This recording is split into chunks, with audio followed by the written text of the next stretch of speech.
Assalamualaikum teman-teman semua. Perkenalkan, nama kakak adalah Kak Nanda. Nah, hari ini kita mau ngapain sih? Ya, hari ini kita mau belajar mengenai ekosistem. Apa sih itu ekosistem? Teman-teman udah ada yang tahu apa itu ekosistem? Ya, jadi ekosistem itu adalah hubungan timbal balik antara makhluk hidup dengan lingkungannya. Artinya, makhluk hidup dan lingkungan tempat tinggal makhluk hidup itu sangat berkaitan. Nah, lalu ada komponen-komponen penyusun dari ekosistem itu tersendiri. Ada dua, yaitu biotik dengan abiotik. Apa sih biotik dengan abiotik, Kak? Nah, biotik itu kita sebut aja hidup. Dan abiotik itu tidak hidup.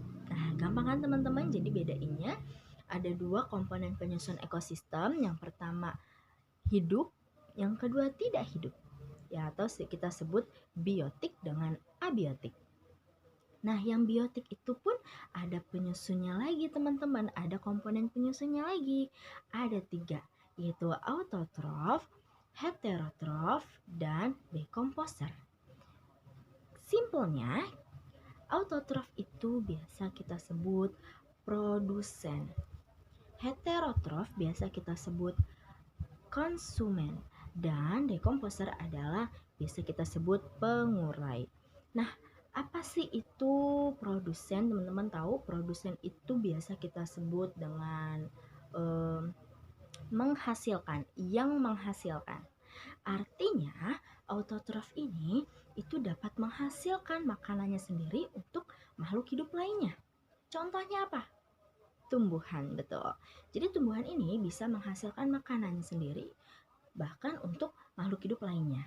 Itu yang disebut dengan produsen atau autotrof.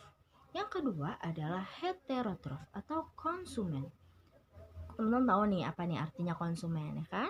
Ya, konsumen itu artinya yang menggunakan, yang mengkonsumsi, yang makan. Nah, jadi konsumen ini heterotrof ini yaitu yang menggunakan hasil dari heterotrof ini.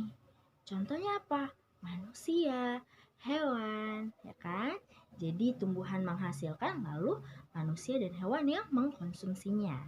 Yang ketiga, decomposer atau pengurai. Jadi makhluk hidup yang sudah mati atau sisa pencernaan dari makhluk hidup itu akan diuraikan oleh decomposer.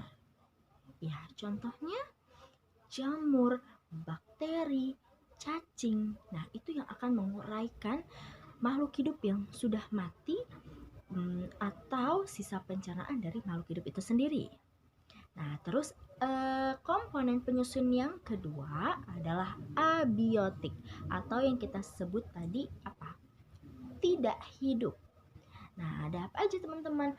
Ada cahaya matahari. Cahaya matahari hidup gak? Iya, cahaya matahari tidak hidup. Makanya itu kita sebut abiotik, tidak hidup. Karena matahari itu tidak hidup. Apalagi teman-teman? Air, tanah, suhu, udara. Nah, 5 ini sangat berpengaruh dan sangat penting bagi kelangsungan makhluk hidup. Bayangin kalau nggak ada matahari, bayangin kalau nggak ada air, ya kan? Kalau tidak ada matahari, manusia bagaimana cara manusia beraktivitas tanpa adanya sinar matahari? Tumbuhan, bagaimana tumbuhan itu akan hidup tanpa adanya sinar matahari? Sedangkan sinar matahari itu sangat penting bagi fotosintesis pada tumbuhan. Nah, begitu pula dengan udara, suhu, air, tanah, dan itu semua sangat penting bagi kelangsungan hidup manusia. Nah, itu dia pengertian dari ekosistem dan komponen penyusunnya teman-teman. Jadi teman-teman udah tahu nih ya, ekosistem itu apa? Kenapa kita harus mempelajari ekosistem? Nah, semoga bermanfaat teman-teman. Wassalamualaikum warahmatullahi wabarakatuh.